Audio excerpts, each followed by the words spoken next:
and I am here today with my friend.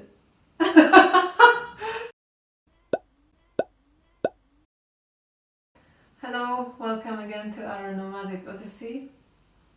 We are a family of 4, we're changing our lives and we're becoming nomadic. Today I'm here with a friend of mine. This is Mira.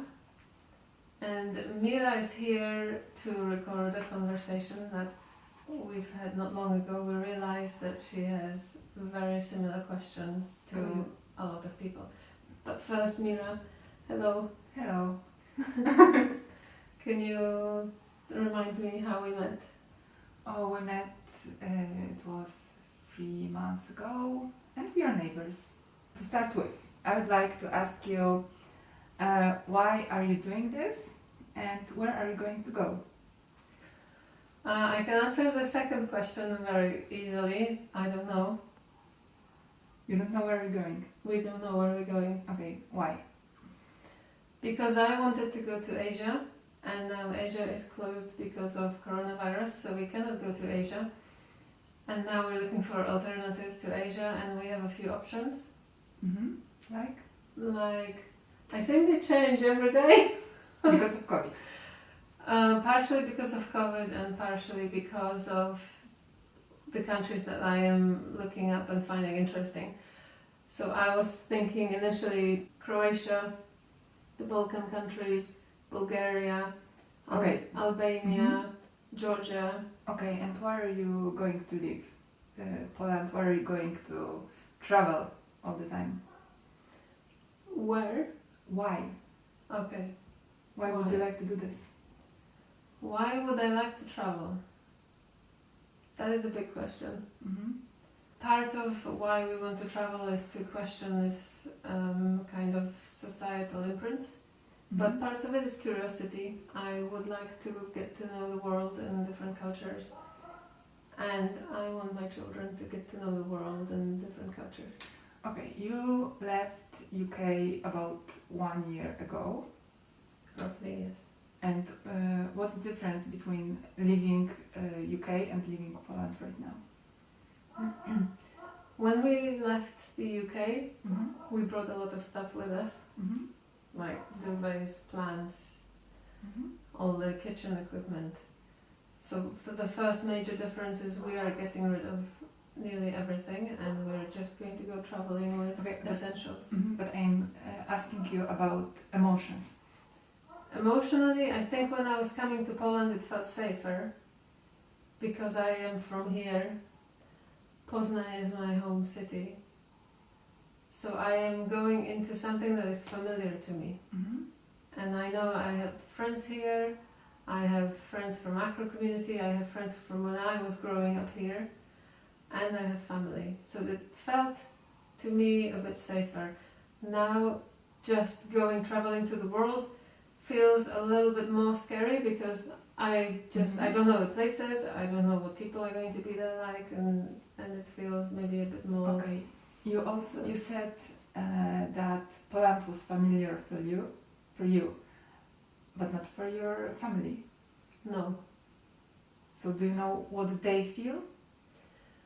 What's the difference For them, to live UK and living Poland? I guess for them it might be similar. I know my children knew some family here in Poland, and the children have been here before. But it's true, they don't speak the language, they don't speak any Polish. So almost like So it's almost like a trial run for them about going traveling, yes. So it's like they did it. You are going to start, and they are in. They're in it already, yes, and I'm going to do a catching up. Very good point. That is a very nice insight, thank you. You're welcome. Okay, so you are leaving here all the stuff. Yeah. Even souvenirs. How does it feel? Yes. How does it feel? Challenging. Okay, and what are you going It to... is challenging because I do have some things that I have some emotional attachment to that are totally useless. like? For example, You know when you get pregnant and you get the first picture Okay. from a scan? Yeah. I have those. You can take it with you. No, Why? I think because if I take those, then I have to take other things, and then I end up with a pile of things like sentimental pictures and things that I don't need. I really want to cut down, and I really want just the essentials. Okay. So what are you going to do with these things? The stuff? I am going to throw them away. Really? I think so. Like throw it away to the trash? Like Yes. maybe. Maybe like burn them in a ceremonial way Yeah. or something.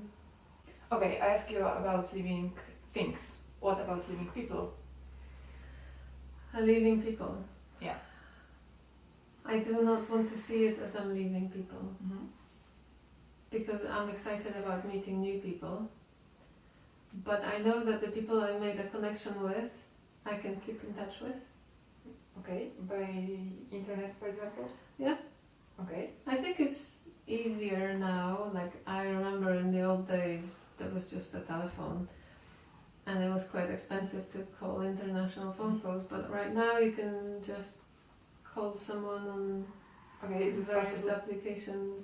Is it possible for you that you will visit Yes, people from here, for example? yes, Okay. definitely possible. I think I would like to visit. I don't know how often. But I would like to keep in touch with the friends that we've made here. And I don't think I'm saying goodbye forever and I'll never see you again. I think I would like to go back. I think there are already places in the world where we traveled before and we made some connections, and I would like to visit them again. So Okay. I think this is another one of those. What are you going to miss the most? Only one thing. From here, from Poland. The most. From Poland or from our things?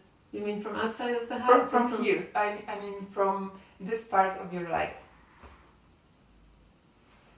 I think there are a lot of things. I okay. don't know Can if you- I have like the one. I'm sorry. First thing that came to my mind is sex toys. Really? Okay. We have a really nice collection of sex toys, and we obviously not going to bring them all with us. Okay. And they give me a lot of pleasure, and I'm going to leave them behind. So I think I am going to miss the variety. Okay. Are you thinking? Are you afraid of anything? Why do you think But about I travel? want to go back.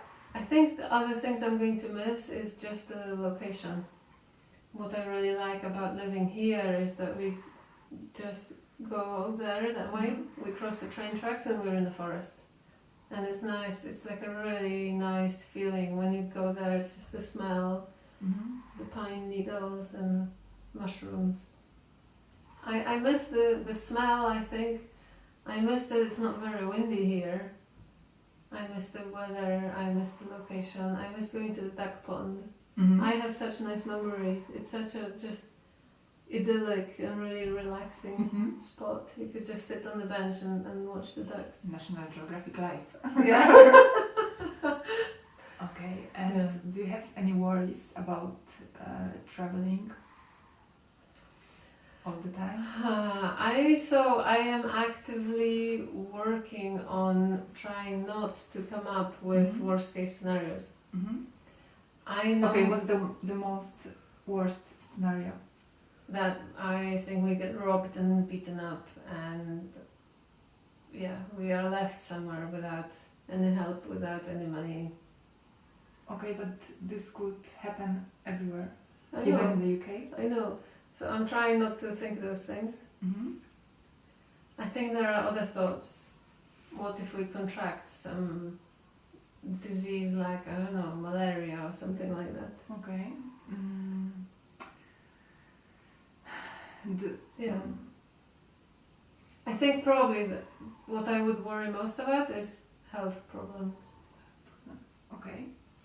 So what are your thoughts about coronavirus right now? About traveling and coronavirus? I am one of the people that don't worry very much about it. Mm-hmm. In a similar way that I couldn't get out of the house and get beaten up. I think there are other things than corona that we could get. Okay, you said that you are afraid of you are most worried about health. So, are you going to pick up the place you're going? When you are thinking about the place you're going, are you thinking about the place with good healthcare? Actually, no. Is it important? No, it's not important. I don't think I'm choosing places with regards to their healthcare system. No. No. Okay. I don't think so. Going back to corona, I think that I understand corona can kill people, but my understanding is that those who are most at risk are people who are elderly or people who already have in some way compromised immune systems. I think we are healthy. If I compare corona to flu, I mean nobody's scared of flu, even though people die of flu and some complications related to flu. So pneumonia sounds a bit more serious, but I believe that at the moment we are healthy enough and our immune systems are functioning well enough to recover from various viruses. Okay, so I know why are you doing this. I know what are you afraid of. How long are you going to travel? I don't know. Okay. I don't know. This is going to be an experiment, and I don't know how we are going to feel. Because it might turn out we'll go traveling and decide we hate it after 3 months, or we might go traveling and decide it's amazing and that's going to be like our life from now on. Okay, when you decide you don't want to travel longer, where are you going to stay? Are you going back to UK, or are you going back here, or are you going where? I don't know. No idea. I don't know. I don't know what places we're going to see when we're traveling. So I think now I have like a collection of places that I have already visited in my life that I like. I also have a collection of places I heard things of that I would like to visit. So I think it depends on the places we are going to see as we're traveling, because maybe they will go back into the collection of places I love and I would like to stay longer. Maybe we don't manage to visit all the places I wanted to go to. So maybe we'll be like, we don't want to travel anymore, but there is this cool place that we haven't been to yet, so let's see if we can go and live there. I don't know. I think there are possibilities. Do you think sometimes what happens if you want to travel and your kids don't want, for example, or your partner don't want to do it anymore? What's then? I don't know. We could consider different options. I think we will try to resolve it when we get to it. For example, what about school? What about university? What about healthcare? Yeah. If something happened. When you said that when we moved out of the UK, they are already nomadic and I'm not. That's a good point. That's true for my partner Joshua. However, not 100% true for my children, because their situation is they both have fathers in the UK and they have a fixed geographical location and healthcare system and schooling system that they can go back to if they want to. Okay. So they can travel with us and they can stay with us. But if they get tired of it, I don't feel that we need to stop being nomadic. The kids can go to their dads. Did you talk with their fathers? I did. The arrangement with the younger one is already in place, and he is with us for 2 months and then with his dad for 2 months in the UK. So basically, I think the way it's going to work, he's with his dad in the UK, and then with us, when he comes to us, is wherever we are in the world, 2 months at the time. The situation with the older one is he is taking a year out of school, a gap year, and he's going to come traveling. So I guess for him, there might be a time limit. Like the year, when the year is up, then he needs to reconsider. Does he want to keep traveling with us, or does he want to go back to school? If so, does he want to go back to school where he lived with his dad, or maybe somewhere else? Okay, and the youngest one is homeschooling. Homeschooled, yes. The younger one is homeschooled, both So when it's we're easier for traveling. you? Yeah, much easier. Both when we are traveling and with his dad as well. His dad is home educating him too. May I ask you also why you left UK? Sure. Okay, so Why did we leave the UK? why you left UK? We left the UK because we didn't like... I think the most immediate reason was Brexit. We did not like Brexit.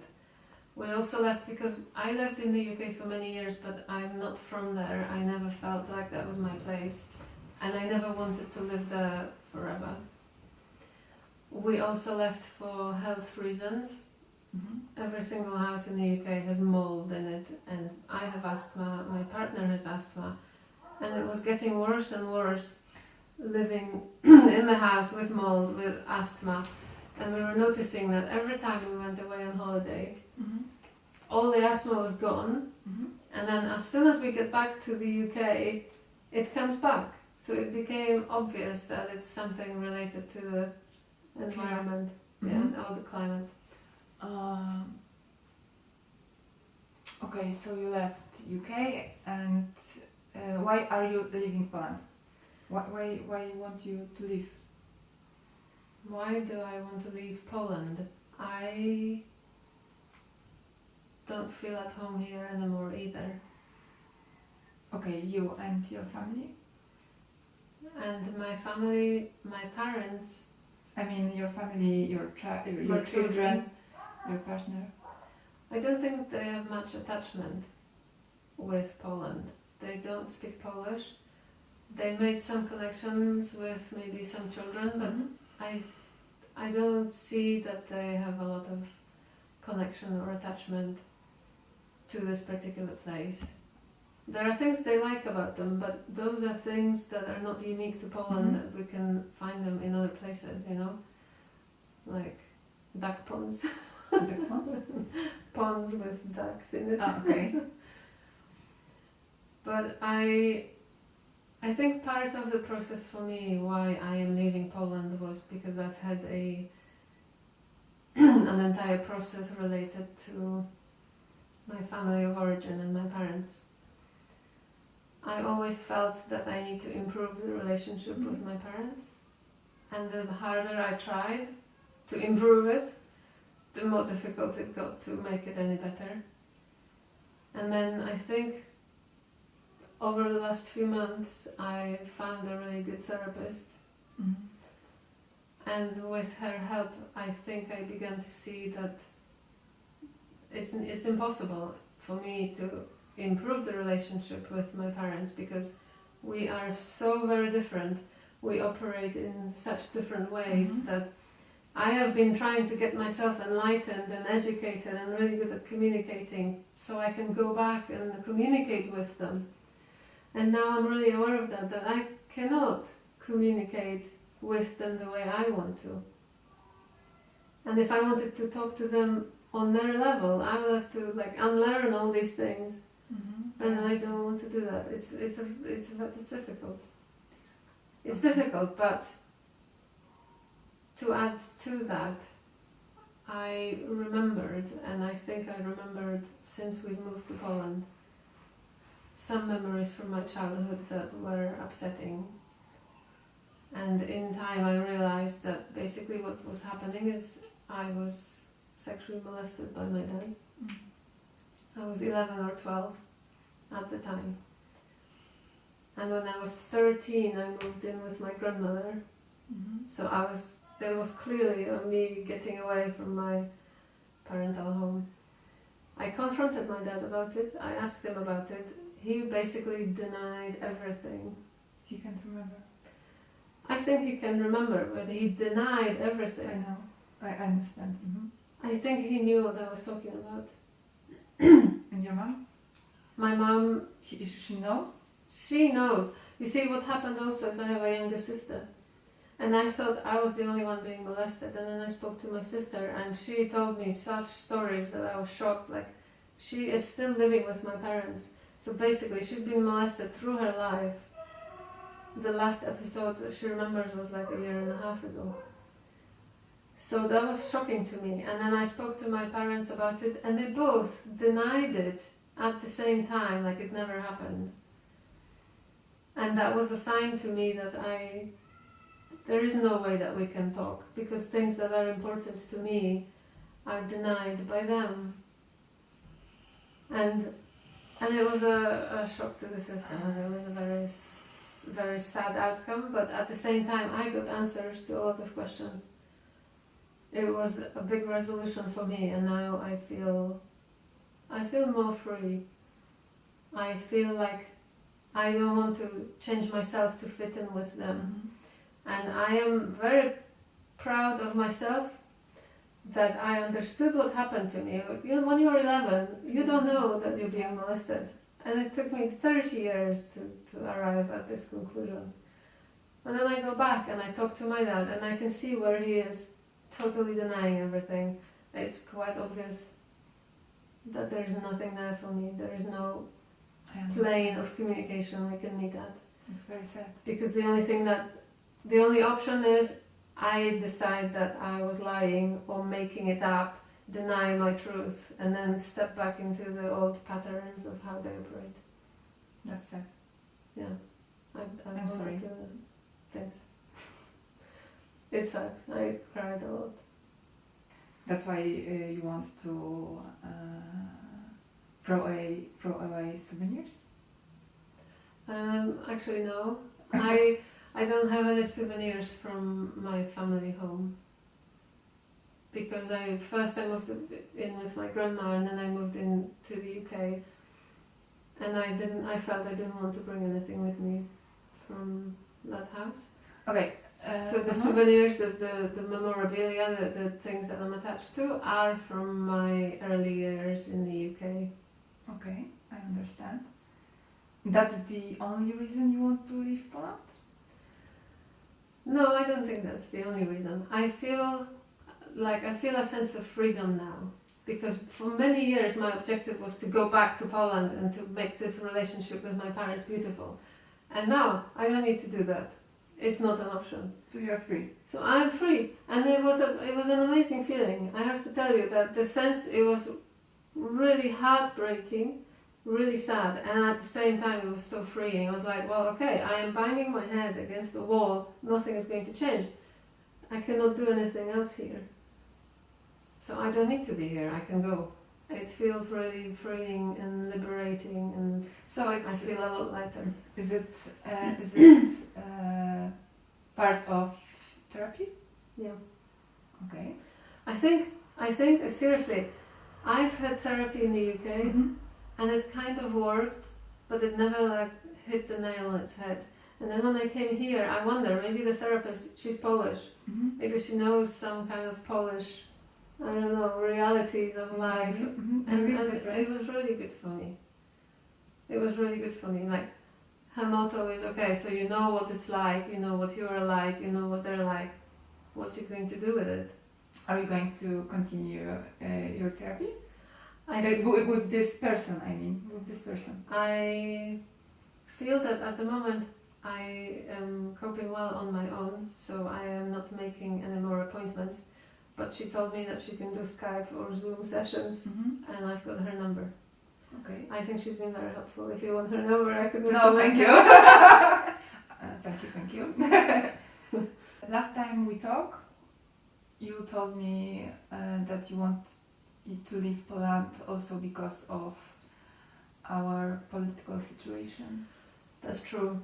It's very similar. Like, I was escaping in a way escaping the UK because the government is quite conservative at the moment. And then I come to Poland and oh my god, it's like, now I know what conservative is. I do not like the current government in Poland. Are you afraid? Or, I am a bit worried because they are so religious. I'm not religious at all. Yeah. And they are so religious and so extremist, especially in their approach to LGBTQ communities. And I'm not in the LGBTQ minority, but I cannot imagine treating someone differently just because they choose to have sex with someone who's like them. It's just also. Is it also about sexual education? That is almost forbidden. It's almost forbidden. It is like sex education is now illegal. Almost. To anybody under the age of 18. It's crazy. I don't understand it. Yeah, because sex education is good. Możesz powiedzieć, że to po prostu chroni też przed właśnie złym dotykiem? Oh yes, that's a very good point. What Mira just said is a decent and adequate, good quality sex education can teach people what is consensual and what is not consensual. And if I had a better sex education, then maybe it wouldn't take me 30 years to figure out that I was molested, that someone was crossing my boundaries, and yeah, I think that's quite important. That's sad. Yeah. And Poland is regressing. When I left 20 years ago, I think it was quite a progressive country, open to new possibilities after we stopped being a communist country. And now when I came back, it's shocking. For me also, I am 30 years and yeah, I can't believe things are happening here right now. Yeah. And it's uncomfortable for me, and I don't want to contribute anything to this kind of country or economy. I have lost a lot of respect for Poland as a nation. I really love some Polish people, some individuals, but Poland as a nation it was really surprising that this extremely conservative government gets so much support. Okay, conservative, set, are we set? I mean, Polish people. What are they like? What are we like? I think Polish people they have lived a sheltered life, and I think they consider normal something that is on a really narrow spectrum, something that they're used to on day-to-day lives. Anything that's a bit outside, it's surprising or shocking, or the reaction of people is, it's not normal. It's crazy. It shouldn't be happening. Why are you doing this? Don't you know what you should be doing? There's a lot of judgment. Like they cannot make an allowance for someone to be different. And that's also sad. Yeah, that is sad. So you want to... do you believe you are going to meet more open people? Yes. I think, the way we meet people is through acro yoga. And it seems that acro yoga communities are quite open. Okay. And then I think we are the way we are, and we are quite open. So like when you meet us, you get to, what we are like. And I know. Yeah. When we met for the first time, I felt something. I felt kind of something. Connection. Yes, it's connection. Yeah. Because when I am open, I'm not acro yoga. No. When I'm an open person, there is like a natural selection process happening. When someone meets me, it's very quick. I can feel whether we're going to get on or not. Like I'm not trying to pretend to be someone I am not, so you know what you're getting, and then you can make your choice. You want to be in contact with me or you don't. I remember when we first time met, you asked me if I want to drink a tea with you. Yeah. I was shocked. It was shocking for me because Why? Because Polish people don't do this. We don't do this for the first time. Right. When I came here for the first time, I felt safe here. yeah, I felt kind of connection with you and your family. I felt it. Thank you. It was nice, really, and different. Right. It's nice to hear. Is something more we should talk right now? I think we're good. I feel that we have covered all the bases, and You feel free? I feel, and there's nothing else on my mind at the moment that I feel we need to talk about. So thank you for the conversation. Thank you. I will miss you. I miss you too. Oh. Oh. I'm glad we met. Zaraz się popłaczę. Well, You're living in 1 week, 1 month? roughly, And, yes. yeah, and I feel like you're living in 2 days. Well, I'm sure I'll leave a lot of souvenirs with you, like the drill. Yeah, the drill. I think that's enough for now. Thank you for watching us. We're open to comments, questions and suggestions, and see you next time.